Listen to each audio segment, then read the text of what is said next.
12 ராசிகளுக்கும் சனி பகவானுடைய பெயர்ச்சியின் பலன்களை வந்து பார்த்துட்டு இருக்கோம். அந்த வரிசையில் வந்து நம்ம வந்து இப்போ வந்து தனுர் ராசியை பற்றி பார்ப்போம்.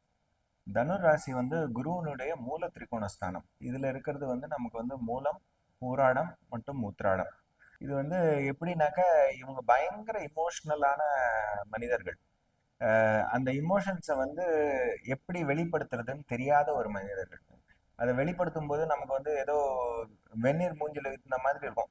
ஆனா அது வந்து ஒரு நல்ல எண்ணத்துக்குரிய ஒரு நபர்கள், அட்மினிஸ்ட்ரேஷன்ல சூப்பரான ஆட்கள். இவங்களுக்கு வந்து ஃபேமிலி லிவிங், அதே மாதிரி குடும்பம் வந்து சேர்ந்து இருக்கணும் அப்படிங்கிறதுலாம் வந்து இவங்களுக்கு வந்து ப்ரையாரிட்டியா இருக்கும். இப்போ வந்து இவங்களுக்கு வந்து எப்படி இருக்கு இந்த காலகட்டம் அப்படின்னு பார்த்தீங்கன்னாக்கா, 3ஆம் இடத்தில் இருந்த சனீஸ்வரர், தைரியஸ்தானம், மனோஸ்தானம் அப்படின்னு சொல்லக்கூடிய 3ஆம் இடத்துல இருந்த சனீஸ்வரர் வந்து 4ஆம் இடத்துக்கு போறார். சொந்த வீட்டை தாண்டி சனீஸ்வரர் போகும்போதே எல்லா ராசிகளுக்கும் வந்து பெரிய நிவர்த்தியாக இருக்கும். அதுலேயும் வந்து எஸ்பெஷலி இப்போ வந்து பாதகஸ்தானங்களாக இருக்கக்கூடிய நபர்களுக்கு வந்து ரொம்ப ரொம்ப ரிலீஃபாக இருக்கும். தனுர் ராசிக்கு வந்து சனீஸ்வரர் கெட்டவர் கிடையாது. அவர் 4ஆம் இடத்துக்கு போகும்பொழுது இவங்களுக்கு வந்து சுகஸ்தானத்தில் போய் சனீஸ்வரர் போய் உட்கார்றார்.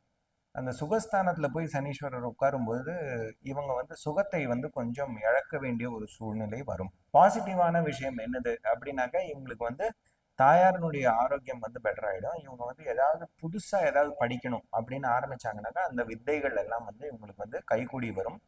ப்ராப்பர்ட்டி ஏதாவது விற்கணும் அப்படின்னு நினைக்கிறாங்கனாக்கா இந்த இந்த காலகட்டத்தில் வந்து அதுக்குரிய அமைப்புகள் இவங்களுக்கு வந்து கிடைக்கும்.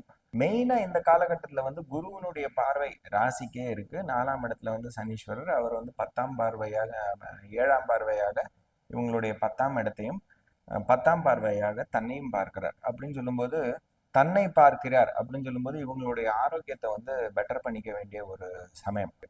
ஸோ கடன் தீர்றதுக்குரிய ஒரு வாய்ப்பு நல்லா இருக்கு. அதே மாதிரி உத்தியோகஸ்தானத்தை பார்க்கறதுனால உத்தியோகத்தில் இருப்பவர்களுக்கு வந்து இந்த காலம் வந்து ரொம்ப நல்லா இருக்கும்.